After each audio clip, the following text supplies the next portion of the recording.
आप यहाँ आई थी इसी कारावास में?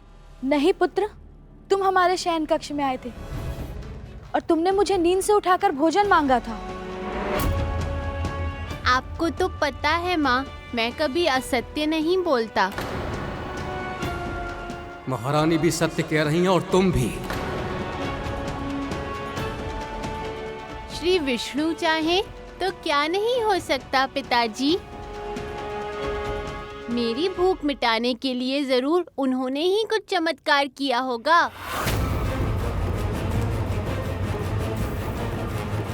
भूखी तो मैं भी थी और प्रहलाद ने जितना स्वयं खाया था उससे अधिक मुझे खिलाया था। लीलावती, इसका एक ही अर्थ है, ये सब विष्णु ने ही किया है।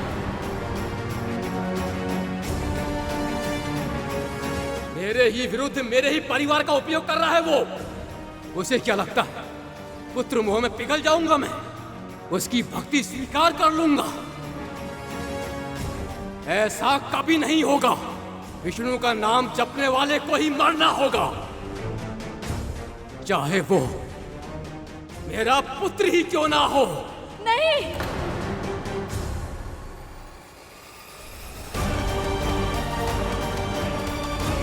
ऐसा मत कीजिए स्वामी। क्या यही दिन देखने के लिए मैंने इतनी कठिनाइयां सही थी? क्या इसलिए ही मैंने इंद्र से इसके प्राणों की रक्षा की थी कि एक दिन पिता ही इसके प्राणों का शत्रु बन जाए? पिता का हृदय है मेरा, इसे दंड देने में मुझे भी कष्ट होता है, पर स्नेह और कर्तव्य में विजय सदा सम्राट के कर्तव्य की होती है। महारानी, राज नियम का पालन मुझे भी करना होगा। महारानी। महाराज, इतना घोर दुख मैं कैसे सह पाऊंगी? शोक मत कीजिए माँ।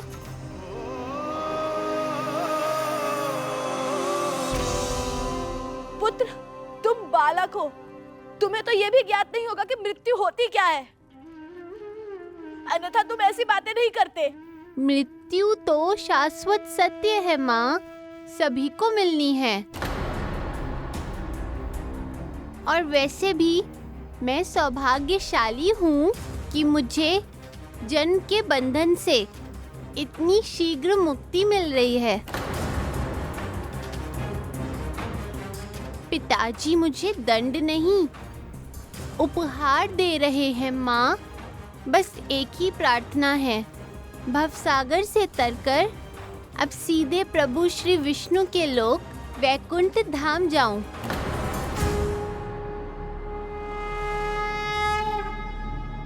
सैनिकों,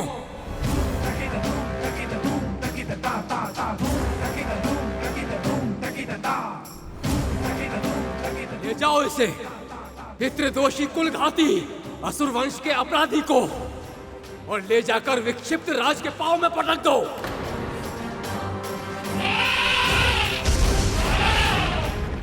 पुत्र,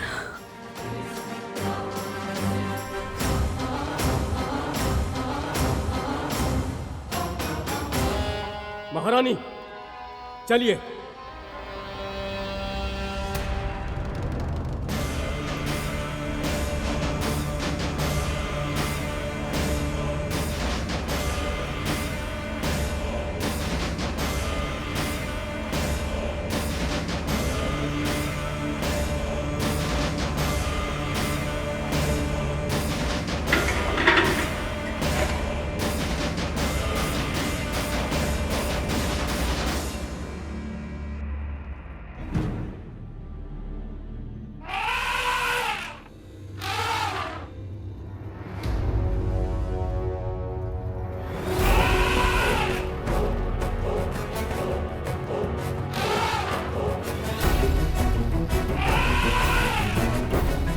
अब भी समय है पुत्र, संभल जाओ, अपनी भूल स्वीकार कर लो, अन्यथा ये विक्षिप्त हाथी तुम्हें कुचल देगा और मैं चाहकर भी इसे रोक नहीं पाऊंगा।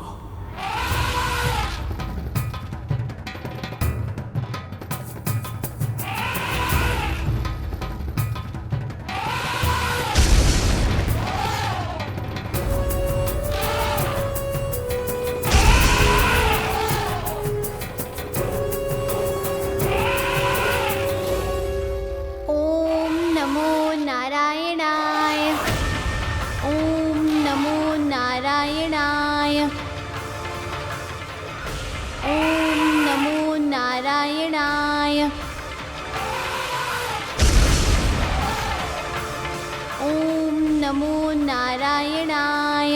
इतने छोटे से बालक में इतनी भक्ति, ये सचमुच अविश्वसनीय है प्रभु। ओम नमो नारायणाय। खोल दिए जाए द्वार।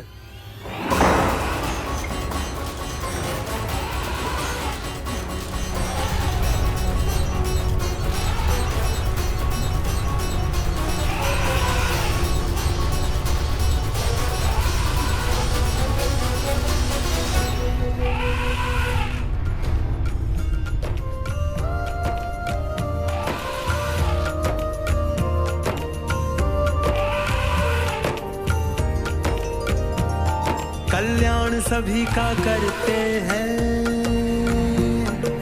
प्राण सभी में भरते हैं, आप रक्षा उनकी करते हैं जो ध्यान आपका धरते हैं। 14 भुवन में न्यारा सबसे उत्तम आपका धाम है। विराट पुरुष सर्वशक्तिमान है, विराट पुरुष सर्वशक्तिमान।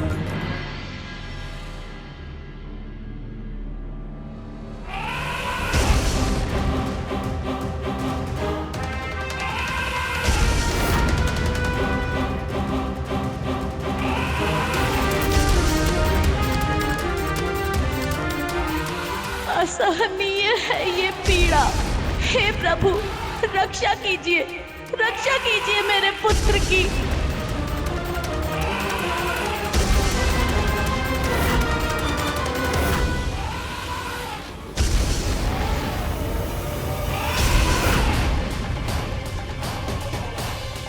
शांत विक्षिप्त, शांत।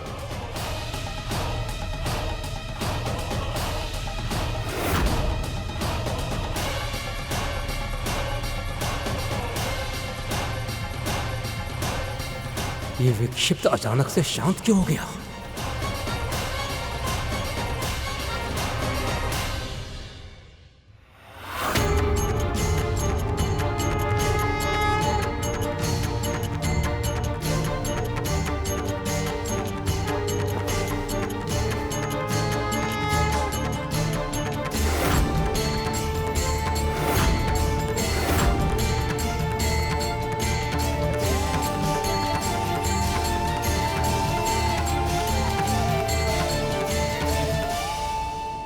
ये कैसे संभव है? उन्मत्त हाथी को भी नियंत्रित कर लिया है तो मेरा पुत्र ही।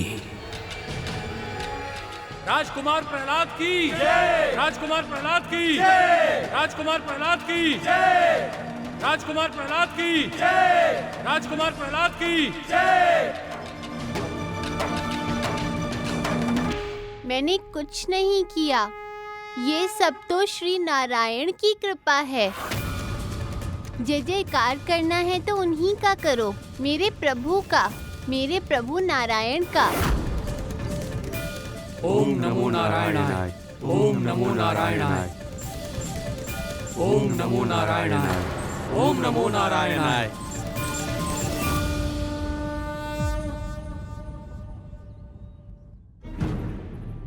जो अकल्पनीय था वो घटित हो गया ना? बोलिए ना। आपने मेरे पुत्र को मृत्यु दंड दे दिया ना, मार दिया ना उसे,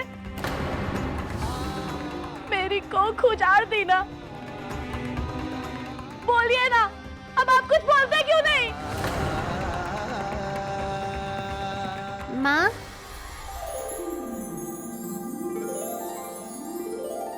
पुत्र, पुत्र, पुत्र प्रहलाद।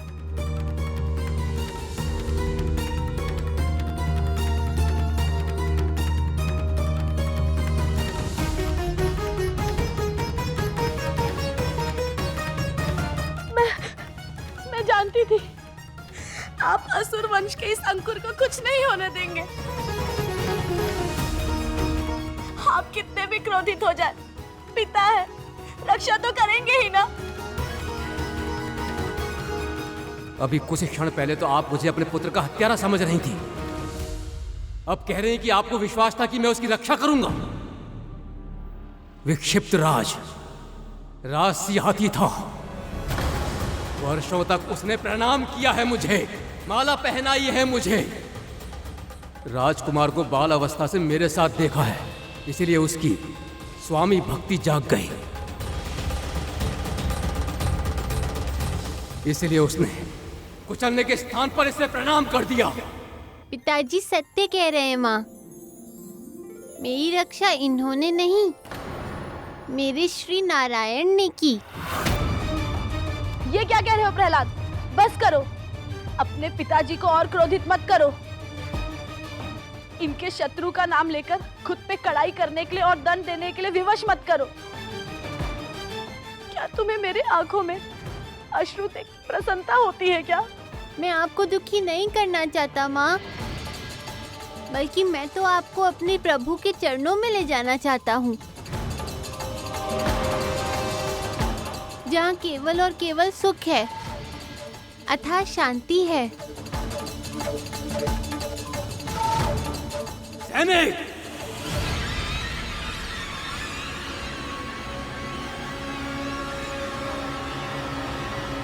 इसे शांति चाहिए।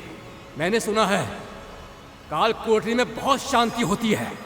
ले जाओ इसे।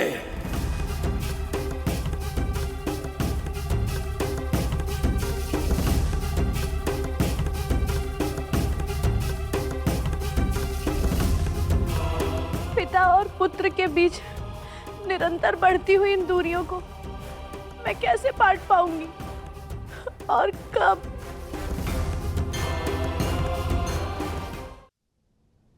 ये प्रश्न तो मेरे भी मन में उठ रहा है माँ। देवी लीलावती चक्की के दो पाटों के बीच में पिस रही थी। उनकी इस पीड़ा का अंत कब होना था माँ? प्रभु श्री नारायण और मेरे लिए भी एक माँ की ऐसी भीषण पीड़ा सहना असंभव हो चला था, और फिर वो समय आ गया जब उस दुष्ट का उद्धार हो, ताकि इस पूरे संसार को हिरण्यकश्यप के आतंक से मुक्ति मिले। एक बार फिर प्रभु के इस कार्य में नारद मुनि उनके सहायक बने।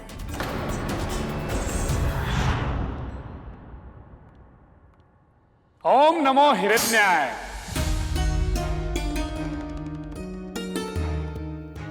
आ गए नारायण के पक्षपाती, मेरे घाव पर नमक छिड़कने। अपने हितैषी पर ऐसा आरोप? आप तो जानते हैं त्रिलोक विजेता, सब ठीक हो ये सुनिश्चित करना ही मेरा कर्तव्य है।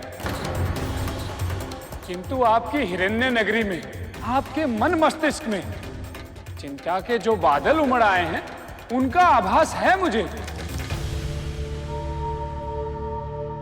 जिसका पुत्र ही उसके चिरशत्रु की प्रशंसा करता हो, उसके वर्चस्व को तो कम होना ही है। सत्य कहा भगवान। जिसका इतने प्रेम से पालन पोषण किया हो, जिसको गोद में बिठाया हो, वही आज शत्रु बन बैठा। ऐसे पुत्र को तो पुत्र नहीं, मेरी आस्तीन में छिपा सर्प है वो। उसका दमन भी वैसे ही करना चाहिए जैसे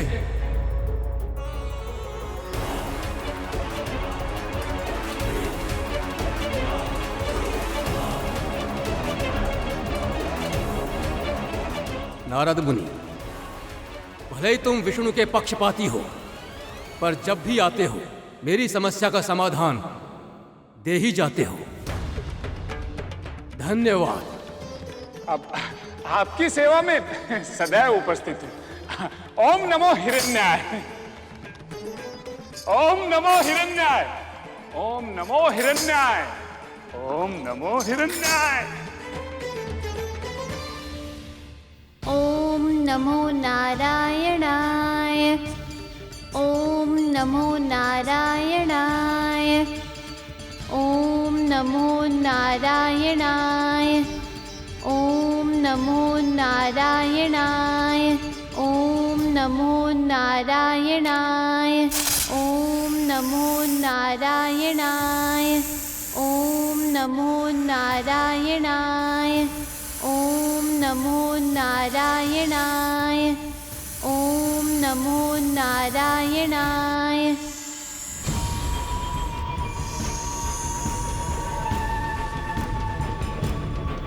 ओम नमो नारायणाय। ओम नमो नारायणाय। ओम नमो नारायणाय। नागपालक, क्या ये सर्प सच में बहुत विषैला है क्या? सृष्टि में इससे भयानक नागों की जाति में और कोई नहीं है। ये इतना विषैला है कि इसकी सांसों में मानो स्वयं हलाहल कालकूट भरा हो। अब राजकुमार का क्या होगा? ओम नमो नारायणाय।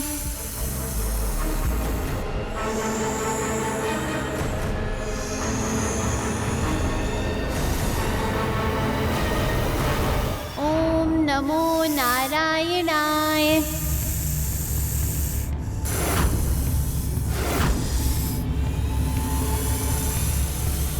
ओम नमो नारायणाय।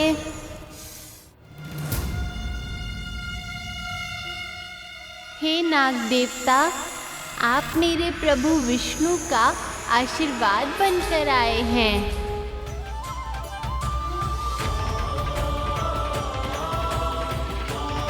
ओम नमो नारायणाय। ओम नमो नारायणाय। ओम नमो नारायणाय।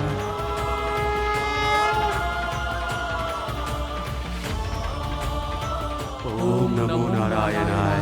ओम नमो नारायणाय। ओम नमो नारायणाय। ओम नमो नारायणाय।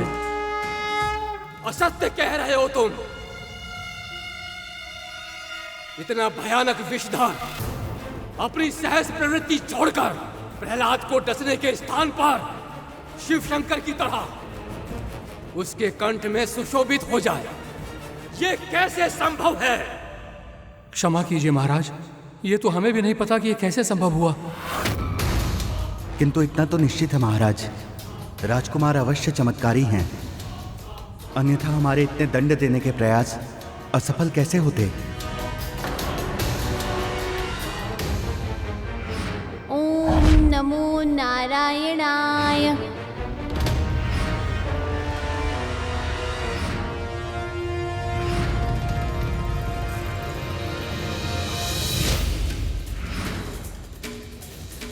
ओम नमो नारायणाय। मैं जानता हूं उसे दंड देने के सभी प्रयास असफल क्यों हो रहे हैं, क्योंकि तुम सबकी दृष्टि में अब भी वो राजकुमार ही है। इसी कारण उस पर हाथ उठाते हुए तुम्हारे हाथ कांप जाते हैं, उसे हानि पहुंचाते हुए तुम्हारा हृदय दहल जाता है और तुम सब हिचक कर उसे कड़ा दंड नहीं दे पाते। पर ऐसी कोई विवशता मेरे संकल्प को नहीं बदल सकती। अब इस कार्य का दायित्व उसे ही सौंपूंगा मैं, जिसने मेरा विश्वास आज तक भंग नहीं किया। अब उसी के हाथों होगी प्रहलाद की मृत्यु।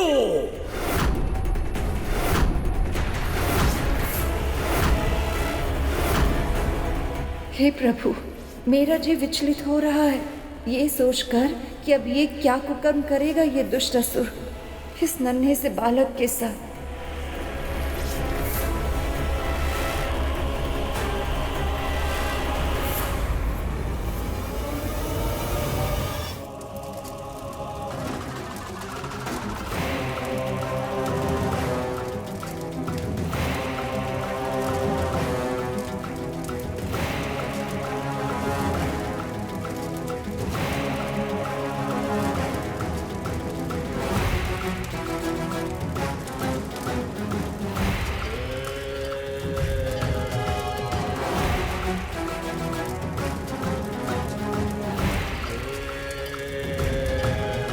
होलिका प्रकट हो।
होलिका, मेरी बहन।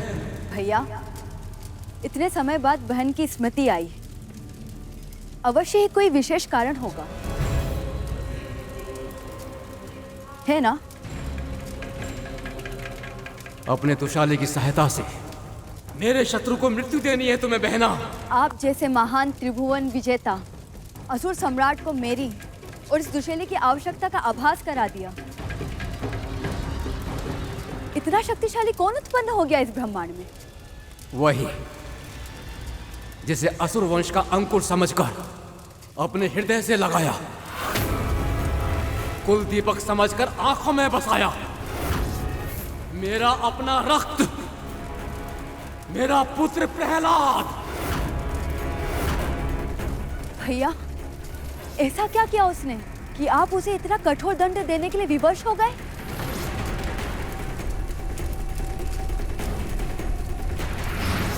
ओम नमो नारायणाय।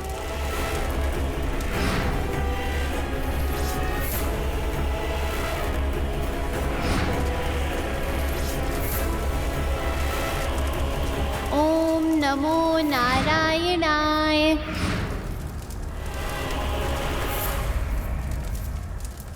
आप चिंता मत कीजिए भैया, जो मेरे एक भाई का हत्यारा है और दूसरे भाई के हृदय का कांटा, उस नारायण की प्रशंसा करने वाला केवल आपका ही नहीं, मेरा भी शत्रु है। और अब उसे उचित दंड मिलकर रहेगा। आप प्रजा के सामने एक बड़ी सी चिता का प्रबंध करवाइए। मैं प्रहलाद को अपनी गोद में लेकर चिता में बैठ जाऊंगी। फिर वो चिता जलेगी और उसी के साथ धू धू कर कर जलेगी आपके शत्रु की भक्ति। और वरदान से मिले इस दुशैले के कारण मुझे तो कुछ नहीं होगा, पर भैया प्रहलाद जलकर समाप्त हो जाएगा। वो प्रजा अपनी आंखों के सामने असुरों के शत्रु का अस्तित्व आपके क्रोध की अग्नि में भस्म होते हुए देखेगी।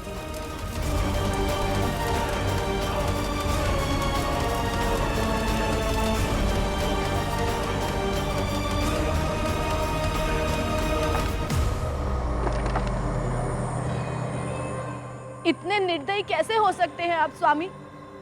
अपने पुत्र की चिता आप स्वयं सजा रहे हैं। पुत्रवध महापाप है स्वामी। पितृघात उससे भी बड़ा पाप होता है महारानी। अपराधी को दंड देने से पाप का दोष नहीं लगता, विधान की रक्षा होती है। और सत्य तो यही है कि संस्कार देने का दायित्व माँ का होता है, और आप अपना कर्तव्य निभाने में असफल रही हैं। और अब उसके फलस्वरूप जो भी हो रहा है वो सब आप भैया के मस्तक मंड रही हैं। तुम ऐसा कैसे बोल सकती हो होलिका? तुम भी तो एक स्त्री हो ना? क्या मेरी पीड़ा का तुम्हें आभास नहीं हो रहा है? क्या मेरी वेदना की आवाज तुम तक नहीं पहुंच रही है? अभी भी समय है, मेरी ममता को मत जलाओ। बहन, मना कर दो। मैं तो स्त्री हूं, पर आप भी तो पत्नी है ना भाभी। पति के स्वाभिमान के लिए पुत्र का बलिदान ही आपका कर्तव्य है। इसीलिए आज दुर्बल बनने की आवश्यकता नहीं है। पत्नी धर्म निभाइए भाभी। और माँ का धर्म? अपने पुत्र को अपने सामने भस्म होते देखकर कैसे मौन हो जाऊं? कुलद्रोही पितृद्रोही पुत्र के लिए शोक मत मनाइए लीला। ऐसे कुपुत्र के माता पिता कहलाने से कहीं अधिक उत्तम है निसंतान होना।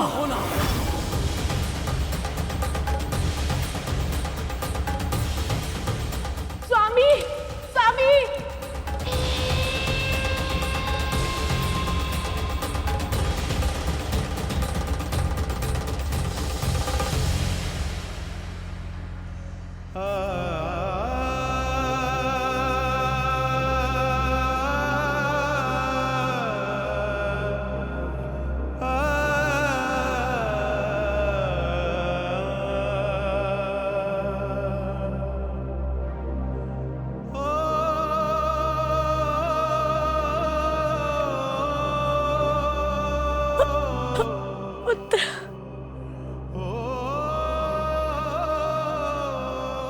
नाथ पुत्र, अपने सिद्धांतों से अधिक आवश्यक है अपना जीवन बचाना। अपने पिता की बात मान लो पुत्र। पिता के लिए मैं परम पिता को नहीं भूल सकता माँ।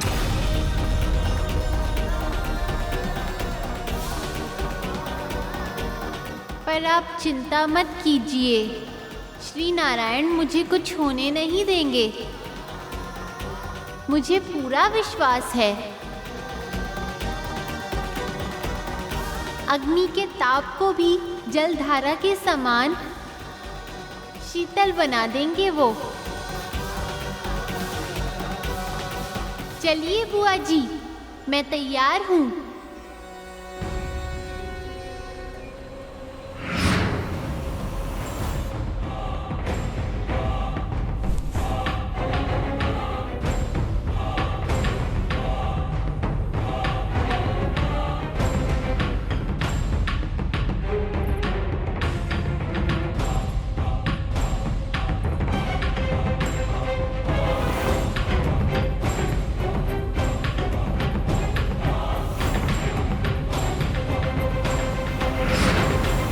प्रभु पर इतना विश्वास था उसे कि वो जलती हुई चिता में बैठने के लिए तैयार हो गया। कितनी अधिक भक्ति रही होगी उसके मन में। अद्भुत। माँ, फिर क्या हुआ? प्रभु की लीला अपरंपार है गरुड़।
नारायणाय।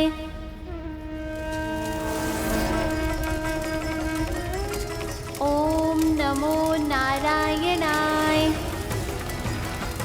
ओम नमो नारायणाय।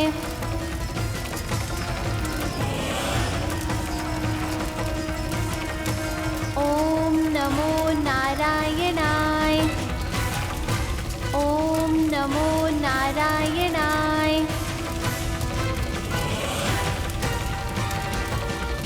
ओम नमो नारायणाय। अब सारी प्रजा पहचान जाएगी कि मैं कितना कठोर हूं। जान जाएगी जब मैंने नारायण की भक्ति के लिए अपने पुत्र को क्षमा नहीं किया। फिर इस घनघोर अपराध के लिए किसी और को भी क्षमा नहीं करूंगा मैं। आज से भय इनकी आत्माओं में जड़ पकड़ लेगा और फिर कभी किसी को नारायण का भक्त नहीं बनने देगा ये भय। ओम नमो नारायणाय। ओम नमो नारायणाय। महारानी। ओम नमो नारायणाय। ओम नमो नारायणाय। ओम नमो नारायणाय। अब भी नारायण की स्मृति में समय व्यर्थ कर रहा है प्रहलाद। ओम नमो नारायणाय।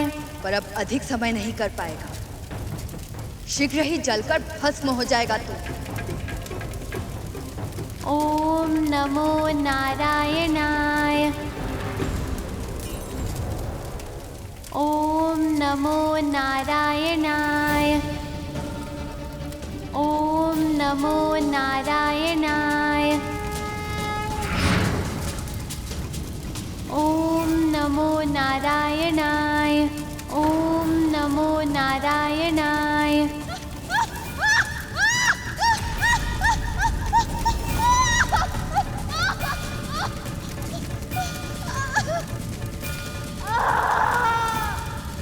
ओम नमो नारायणाय। ओम नमो नारायणाय। होलिका, मेरी बहन।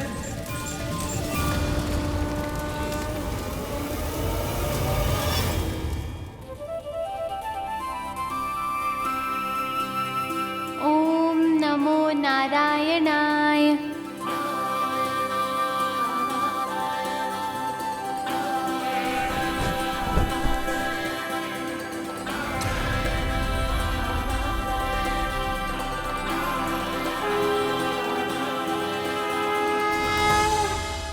राजकुमार प्रहलाद जीवित हैं।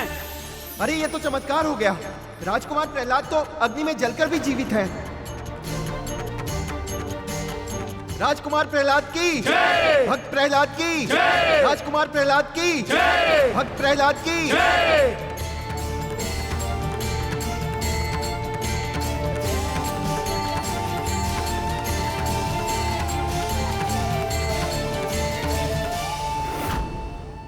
पिताजी, आपने देखी श्री नारायण की लीला? अग्नि भी मेरे लिए शीतल बन गई। अब तो आप भी मेरे प्रभु की प्रभुता को स्वीकार कर लीजिए।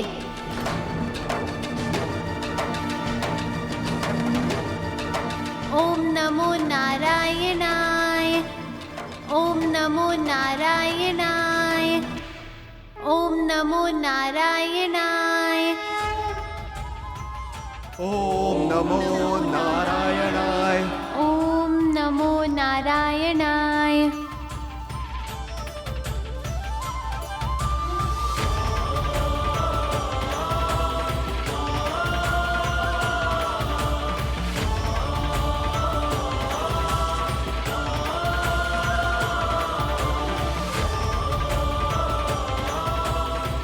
ओम नमो नारायणाय।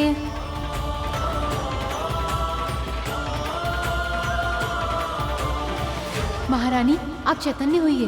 देखिए, राजकुमार अभी भी जीवित हैं। उन्हें कुछ नहीं हुआ है।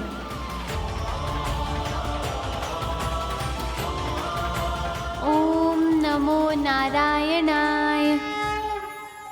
पुत्र, पुत्र प्रहलाद, तुम जीवित हो। ये तो चमत्कार है।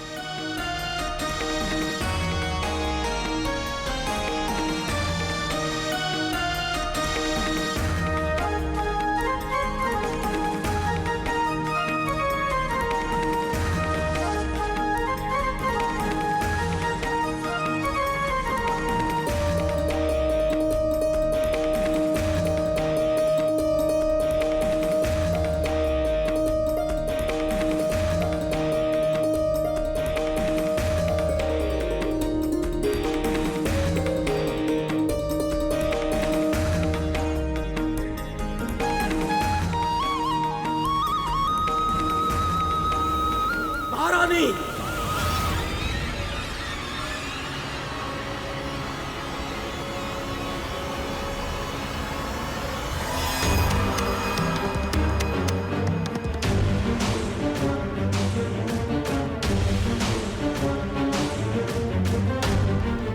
होलिका कैसे चल सकती है? प्रहलाद कैसे बच सकता है? कैसे? भविष्य में आज का दिन होलिका दहन के नाम से जाना जाएगा। इस कारण आज से युगों युगों के बाद संसार प्रहलाद को और उसकी भक्ति की शक्ति को स्मरण करेगा। रात को मनुष्य होलिका की अग्नि में अपनी सभी नकारात्मकताओं को जला देगा और अगले दिन प्रेम भाव से एक दूसरे को रंग लगाएगा और इस पर्व का नाम होगा होली। ये मेरा सबसे प्रिय पर्व होगा।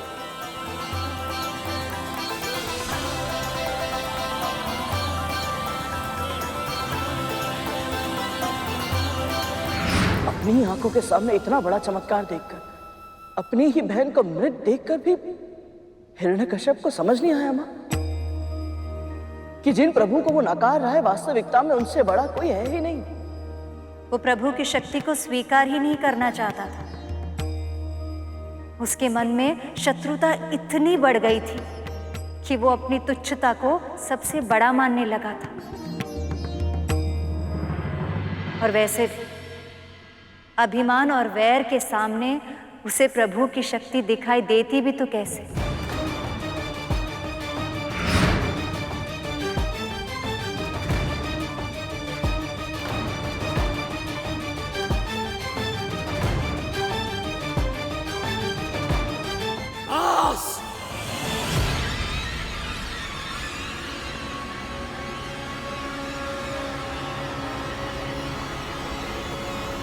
बहुत हो चुका नारायण के नाम का कोलाहल।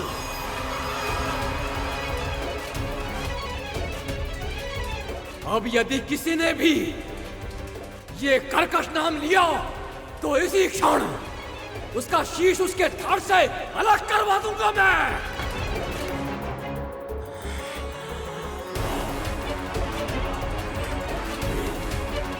सैनिकों, जो भी नारायण का नाम ले उसका शीश उसके धड़ से अलग कर दो।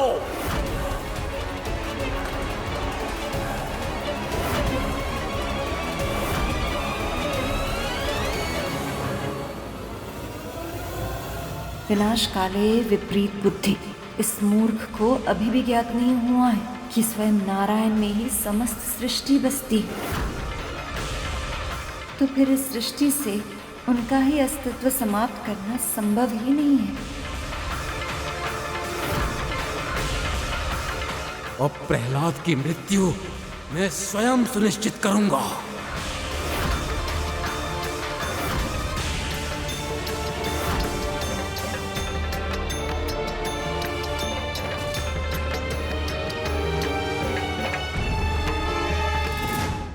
नारायण नारायण नारायण। यदि एक बार और तूने अपनी चमत्कारी शक्तियों का श्रेय उस नारायण को दिया तो तुझे अपने हाथों से दंड दूंगा मैं। आप मुझे और अन्य सभी को श्री नारायण का नाम लेने पर दंड देना चाहते हैं और स्वयं एक ही वाक्य में 4 बार उनका नाम लेते हैं। केवल शब्दों में ही नहीं, विचारों में भी। सोते जागते हर समय आपके मन मस्तिष्क में केवल श्री नारायण ही बसते हैं। सत्य तो ये है कि अब मुझे समझ आ रहा है कि जो कुछ हुआ है और जो कुछ हो रहा है वो सब विधि का विधान ही है। विधि का विधान? आप तपस्या के लिए गए थे तो देवराज इंद्र ने माँ का अपहरण किया।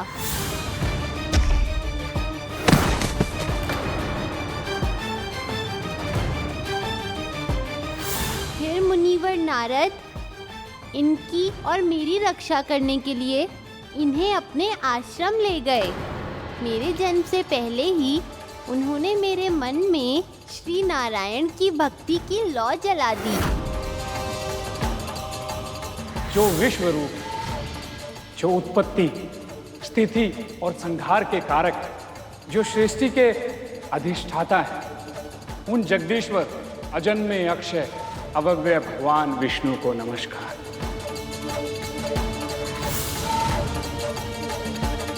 ये सब इसीलिए हुआ पिताजी, क्योंकि भगवान चाहते थे कि आप सदैव उनका स्मरण करते रहें।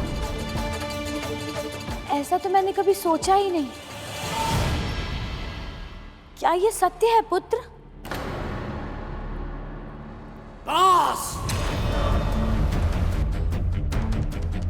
अति हो चुकी है आप। मैंने कहा था ना कुलद्रोही, यदि तुमने नारायण का नाम लिया तो मुझे स्वयं तुम्हारा वध करना होगा।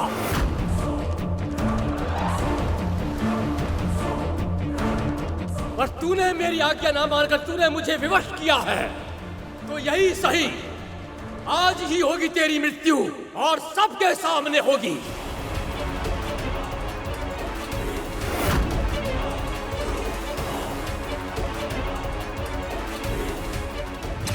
स्वामी, ये क्या कर रहे हैं आप? मेरे मार्ग से हट जाइए लीलावती। चैतन्य हो जाइए स्वामी, ये हमारा ही तो पुत्र है।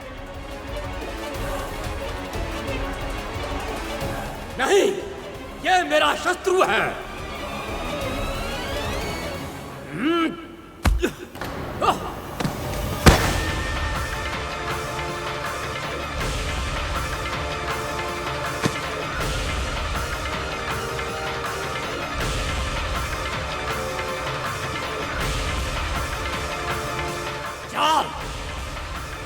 बहुत दिनों से चल रहा है तेरी भक्ति की शक्ति का खेल। आज इस खेल का अंत होगा।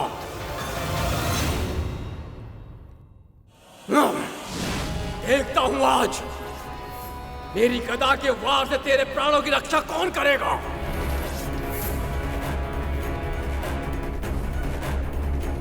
प्राण लेने वाले और जन्म देने वाले श्री विष्णु ही हैं।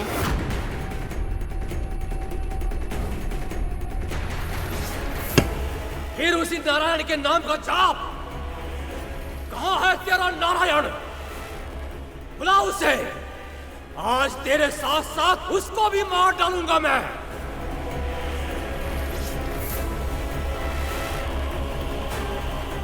बुला, कहां है तेरा नारायण? वो तो कण कण में है पिताजी।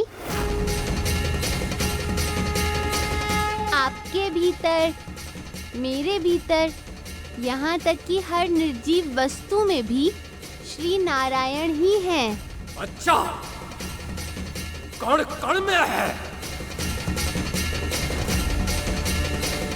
और निर्जीव वस्तु में है, तो फिर इस खंभ में भी होगा। अवश्य होंगे, उनसे ही तो बना है ये संसार। तो ठीक है, फिर अपने नारायण से कह कि मेरे सामने प्रकट हो।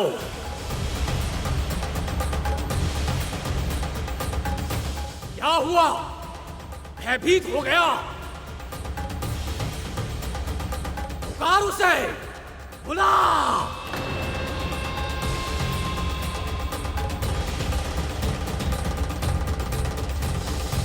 हे जगत पिता श्री नारायण,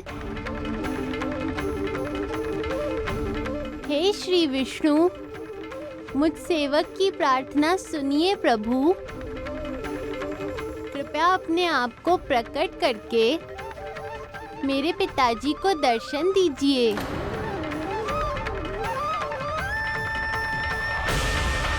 इनकी शंका मिटा दीजिए। इनको सिद्ध कर दीजिए कि संसार के कण कण में आपका ही वास है।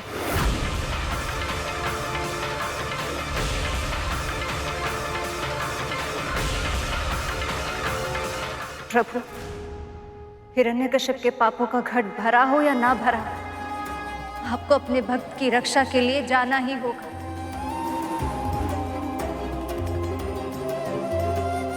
आपका भक्त आपको पुकार रहा है प्रभु।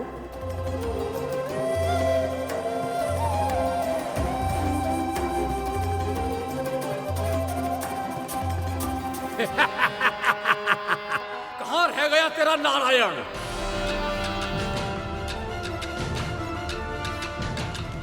बड़ा भक्त बनता है ना तू उसका, पर वो तेरी पुकार सुनकर भी नहीं आया।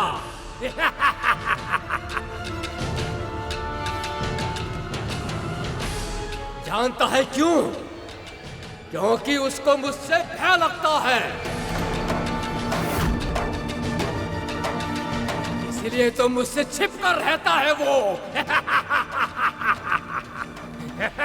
ये सत्य नहीं है पिताजी। भय तो उन्हें छू भी नहीं सकता। जहाँ तक छिपने का प्रश्न है, वो तो आपके भीतर भी निवास करते हैं, मेरे भीतर भी, और इस खंभ में भी।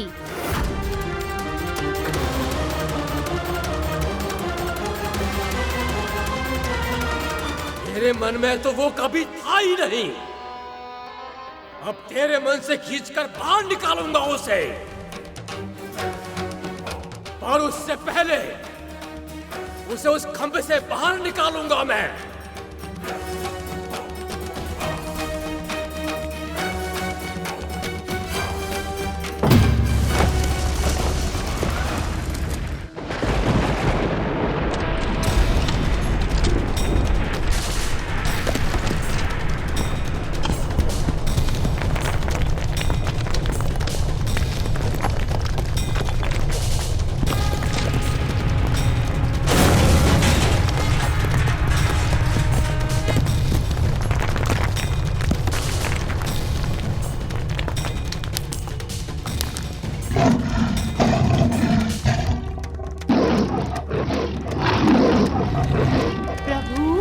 आपने कृपा कर दी, दर्शन दे दिए आपने।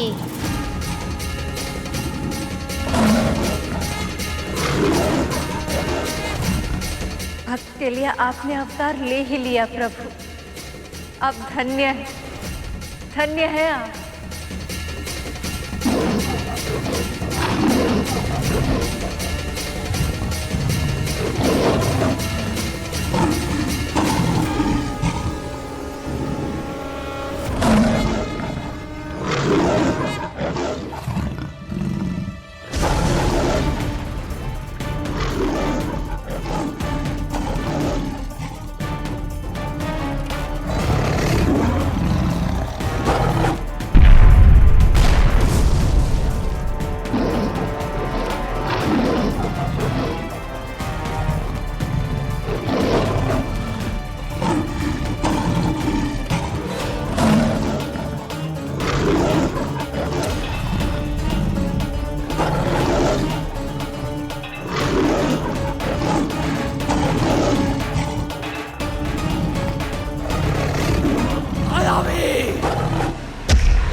प्राणहीन होकर मेरा तन न घर के भीतर गिरे न घर के बाहर, यही कहा था ना उसने। पर चौखट ना तो भीतर है ना बाहर।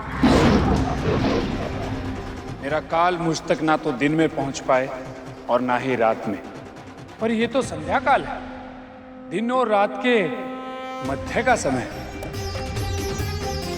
मेरा वध करने का सामर्थ्य ना किसी मनुष्य में हो, ना देव में, ना असुर में, और ना ही किसी पशु में। पर ये ना तो मनुष्य है, ना देव, ना असुर, और ना ही पशु। ये तो है नरसिंह। मेरी मृत्यु ना धरती पर हो ना आकाश पर ये तो भगवान की गोद है, ना धरती ना आकाश। मुझे ये वरदान दीजिए ब्रह्मदेव कि मेरी मृत्यु का साधन ना कोई अस्त्र बन सके, ना ही कोई शस्त्र। मेरा वध करने का सामर्थ्य ना किसी मनुष्य में हो, ना ही किसी पशु में, और ना ही किसी देव या असुर में। मेरा काल मुझ तक ना दिन में पहुंच पाए, ना ही रात में।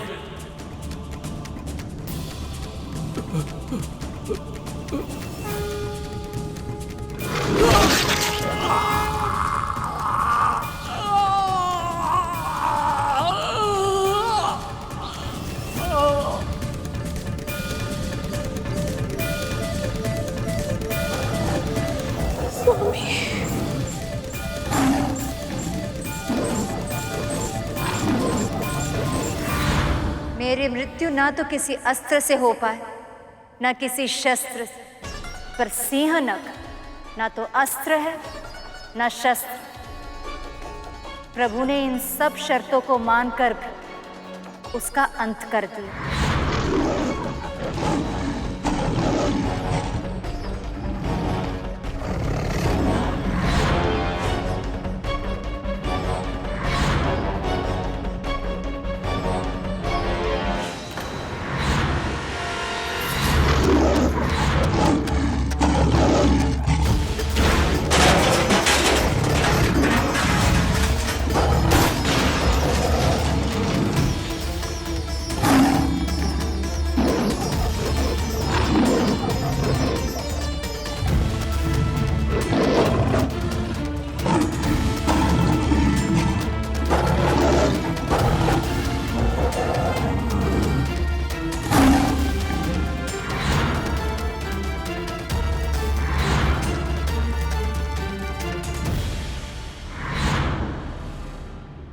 पुत्र, अचानक क्या हो गया तुम्हें?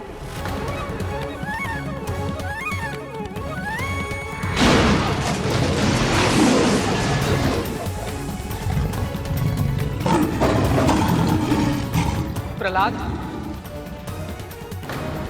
प्रभु श्री नारायण के अवतार तुम्हारी भक्ति की प्रेरणा से ही प्रकट हुए हैं, इसलिए केवल तुम ही अपनी प्रार्थना से इन्हें शांत कर सकते हो। यदि इनका रूप ऐसे ही उग्र होता रहा तो प्रलय आ जाएगी पुत्र।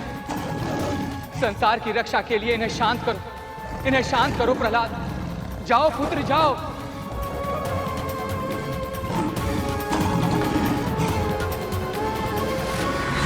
पुत्र, शांत हो जाओ पुत्र, आवेश में मत आओ पुत्र। ऐसा लग रहा है जैसे इसे मेरे शब्द सुनाई नहीं दे रहे। अपने ही अवचेतन में खो गया है ये। अपने भीतर प्रभु श्री नारायण के क्रोध को अनुभव कर रहा है ये।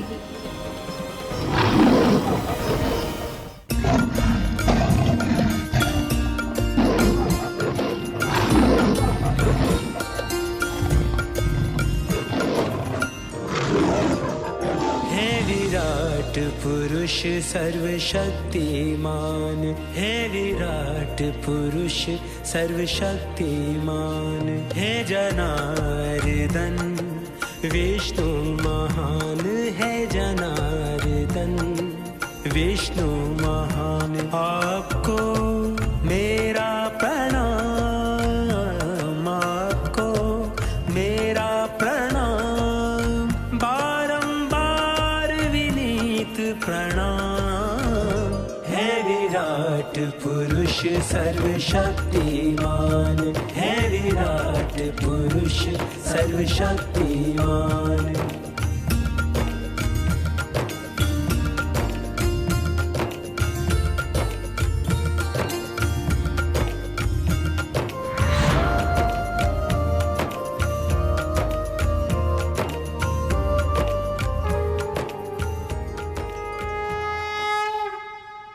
माँ, मैंने आज तक बस भक्ति की थी। आज पहली बार अपने भीतर बसे प्रभु का आभास हुआ है मुझे। प्रभु का वाहन बन पाने की तुम्हारी यात्रा में ये सबसे महत्वपूर्ण पड़ाव था पुत्र। अब जब भी तुम प्रभु को लेकर उड़ोगे, उनके मन की बात उनके कहे बिना ही समझ पाओगे। प्रभु जब शांत हुए तब उन्होंने क्या कहा माँ? प्रहलाद से उनके मिलन के बारे में बताइए ना माँ। आपके दर्शन पाकर मैं धन्य हो गया प्रभु। असुर सम्राट प्रहलाद की जय। असुर सम्राट प्रहलाद की जय। असुर सम्राट प्रहलाद की जय। सम्राट प्रहलाद की जय। सम्राट प्रहलाद की जय। सम्राट प्रहलाद की जय।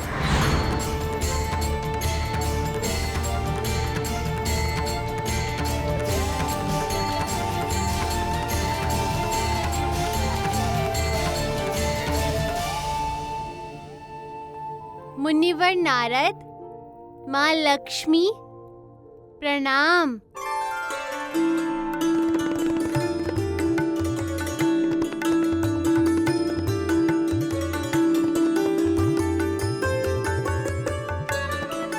देवी, आंसू पोछिए, ये तो सत्य के आभास का अवसर है।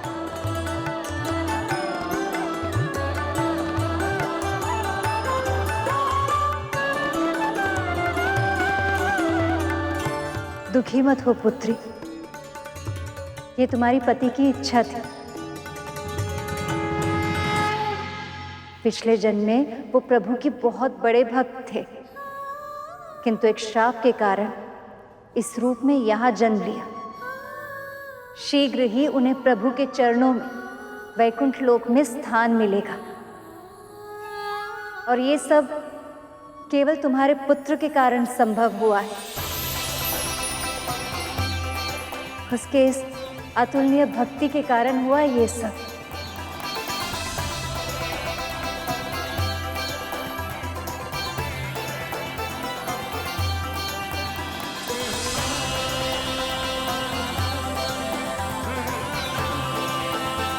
भक्त वत्सल असुर सम्राट की, प्रभु नरसिम्हा की, प्रभु नरसिम्हा की, प्रभु नरसिम्हा की, प्रभु नरसिम्हा की।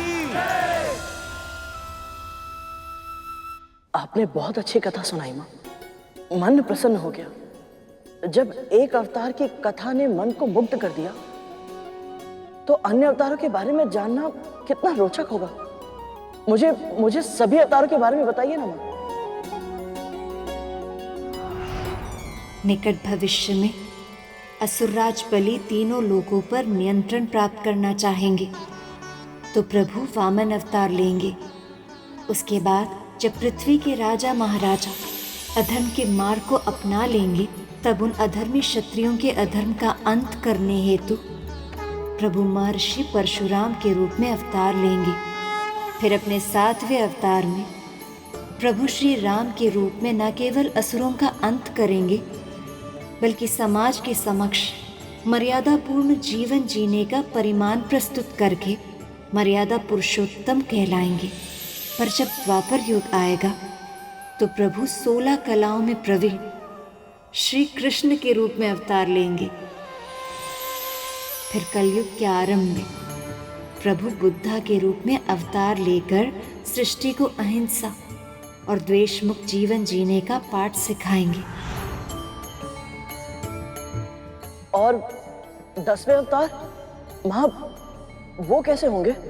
प्रभु का 10वां और अंतिम अवतार भगवान कल्की के रूप में होगा। पल पल अपने भक्तों के साथ रहते हैं और उनकी रक्षा के लिए स्वयं को कितना कष्ट देते हैं। सचमुच माँ, प्रभु धन्य है।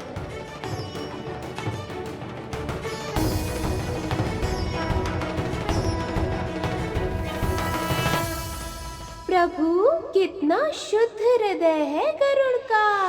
हाँ मूषक जी, आपने सही कहा।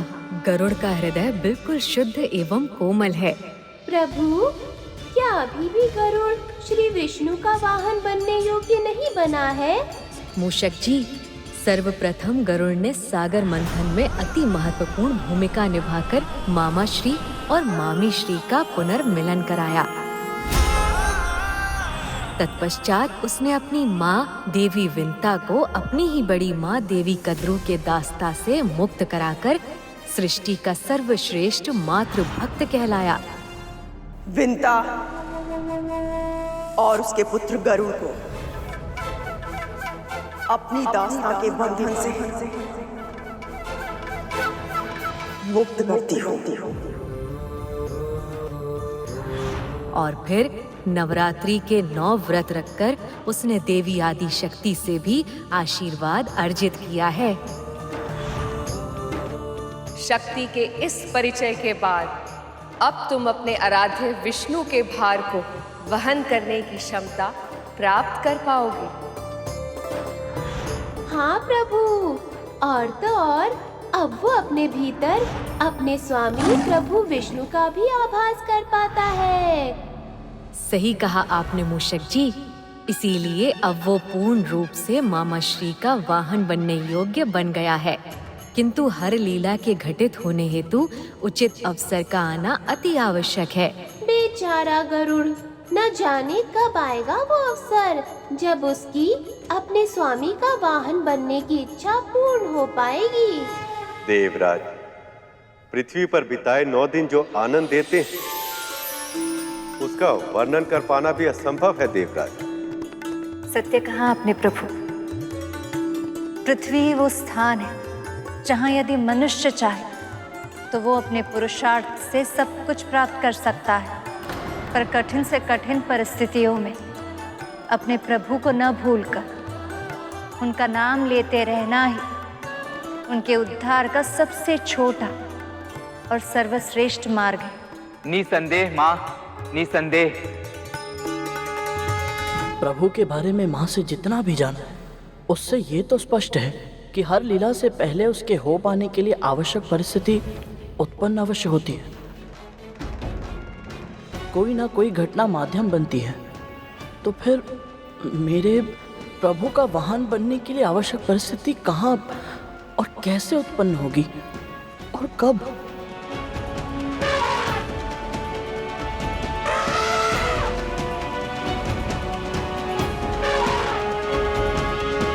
जल में पिताजी, जल से मुझे भय लगता है। हाँ, मुझे भी। भगवान की बनाई हुई सृष्टि में भय का कोई कारण ही नहीं है पुत्रों। देखो मुझे।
कहाँ गया ये दुष्ट? लगता है भयभीत होकर भाग गया।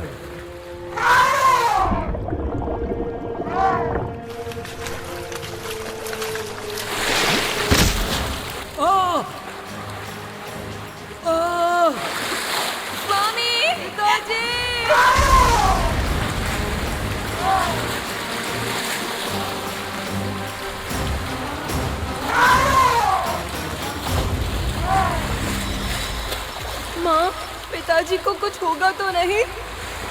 मौन क्यों हो? बोलो ना माँ, बताओ ना।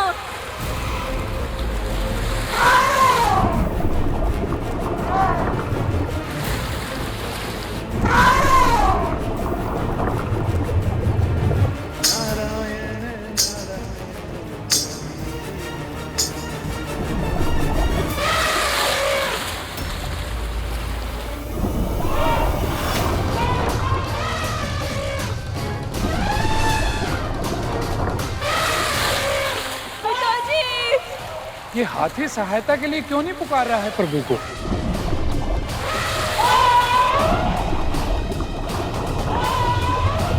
क्या ये नहीं जानता कि शरणागत हुए बिना प्रभु की कृपा नहीं मिलती? ये मुझे बहुत गहराई तक ले आया है। शीघ्र ही कुछ करना होगा।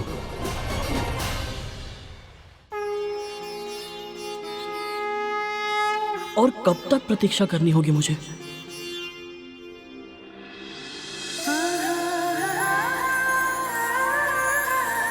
महारानी ने हमारे साथ जो कुछ भी किया उसके बाद भी आपका चित्त इतना प्रसन्न कैसे? चित्त चंचल होता है गरुड़, अपनी वर्तमान परिस्थिति से कभी संतुष्ट नहीं होता।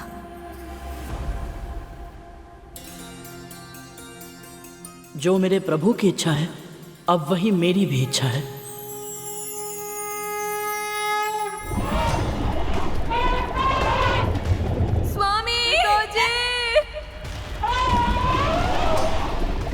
अब जल में संतुलन बनाना कठिन हो रहा है। यदि ऐसे ही कुछ समय और बीता तो मृत्यु निश्चित है। इतने गहरे जल में मेरी शक्ति निरंतर कम होती जा रही है। इससे पहले कि इस दुष्ट मगरमच्छ का प्रयास सफल हो जाए, मुझे प्रभु श्री नारायण की शरण में जाना होगा।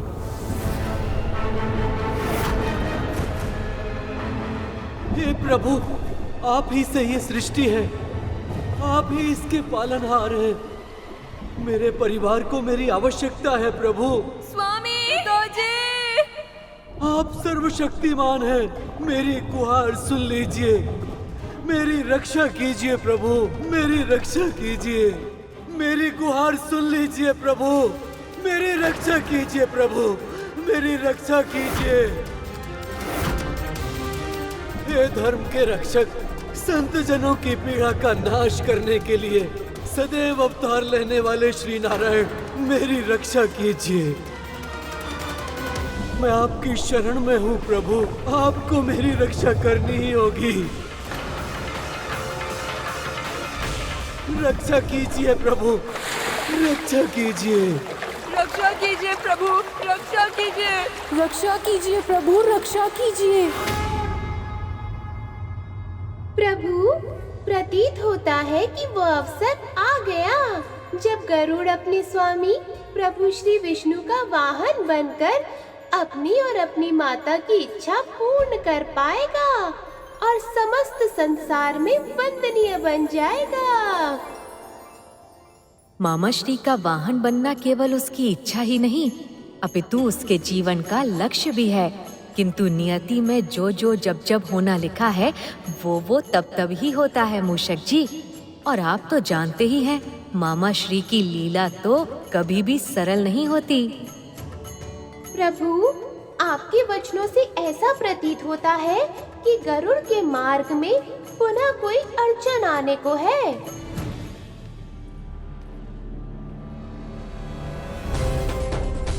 प्रभु मेरी ओर आ रहे। लगता है जिस समय की मुझे प्रतीक्षा थी वो समय आ गया। प्रभु,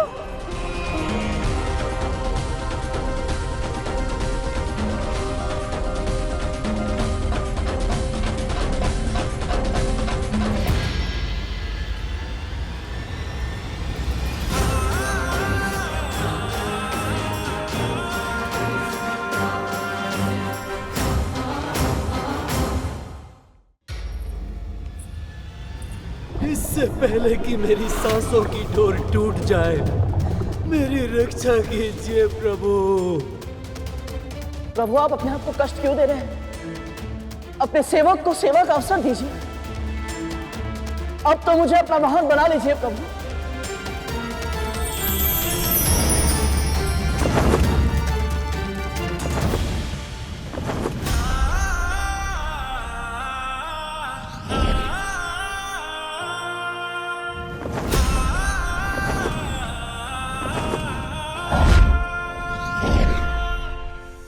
पुत्र गरुड़, अंततः तुमने अपने जीवन का लक्ष्य प्राप्त कर ही लिया है।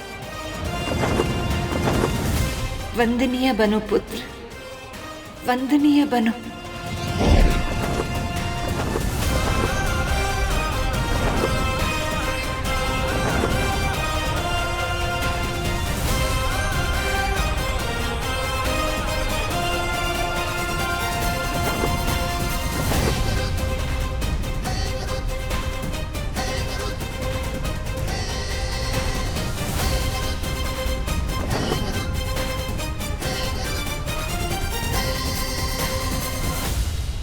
समय बीतता जा रहा है प्रभु, मेरी सांस उखड़ रही है। अपने भक्त के प्राण बचाइए प्रभु, रक्षा कीजिए।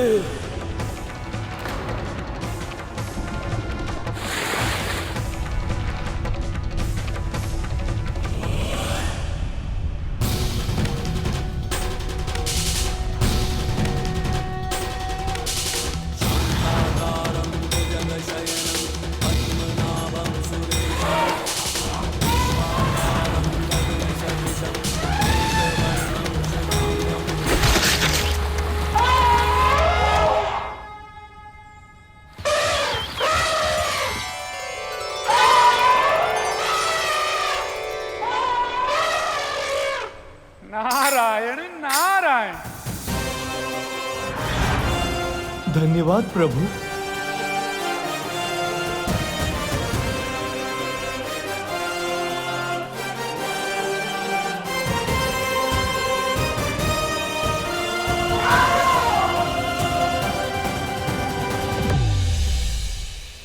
प्रभु, अंततः गरुड़ ने अपने जीवन का लक्ष्य प्राप्त कर ही लिया। वो श्री नारायण का वाहन बन ही गया। सही कहा आपने मूषक जी। अपने जीवन का लक्ष्य प्राप्त करने के साथ साथ गरुड़ समस्त सृष्टि में वंदनीय भी बन गया है। अनंत काल तक जब जब मामा श्री प्रभु विष्णु की पूजा की जाएगी, तब तब गरुड़ का भी वर्णन अवश्य किया जाएगा। और तो और मामा श्री के भविष्य के अन्य अवतारों में भी बुराई का अंत करने में वो उनका सहयोग करेगा और सदा अधर्मियों से धर्म की रक्षा कर सदा सदा के लिए कहलाएगा धर्म योद्धा गरुड़।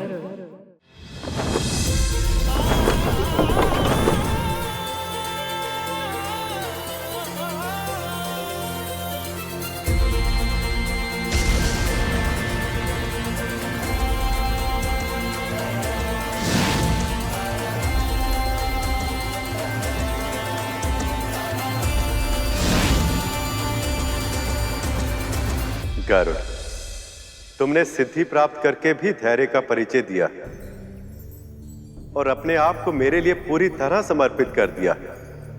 मैं इससे बहुत प्रसन्न हूं। आपकी दया अता है प्रभु। मैं कृतज्ञ हूं माँ लक्ष्मी का, भाई शेषनाग का, सभी देवी देवताओं का और सबसे अधिक मेरी मां विंता का, जिनके मार्गदर्शन और आशीर्वाद के बिना ये यात्रा करना मेरे लिए असंभव था। आप सभी का बहुत बहुत धन्यवाद।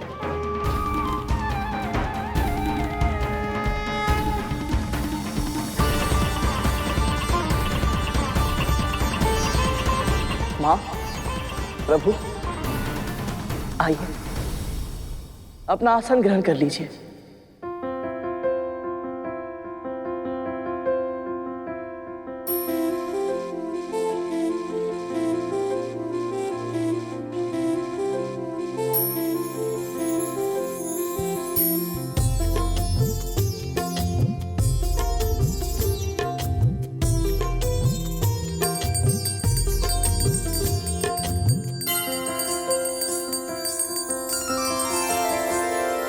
अच्युतानंत गोविंद नामोच्चारण भेषजात्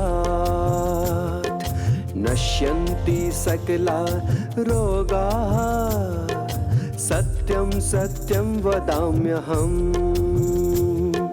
शान्ताकारं भुजङ्गशयनं पद्मनाभं सुरेशं विश्वाधारं गगनसदृशं मेघवर्णं शुभांगं लक्ष्मीकान्तं कमलनयनं योगी विद्यार्यनगम्यं वन्दे विष्णु भवभयहरं सर्वलोकैकनाथं यं ब्रह्मा वरुणेन्द्रो रुद्रमरुतः स्तुन्वानि दिव्यस्तवैवेदेः।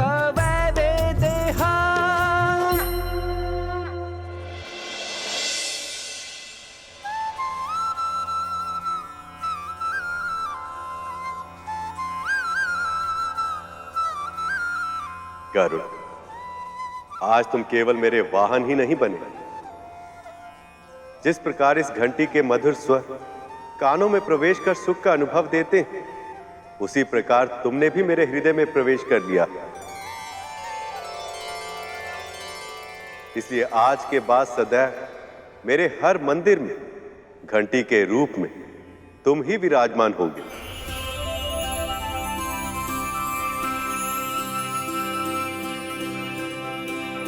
आपकी कृपा अनंत है प्रभु। तुम्हारी तरह जो भी भक्त अपने आप को पूरी तरह से मुझे समर्पित कर देगा, तो उसका कल्याण मैं सदैव करूंगा।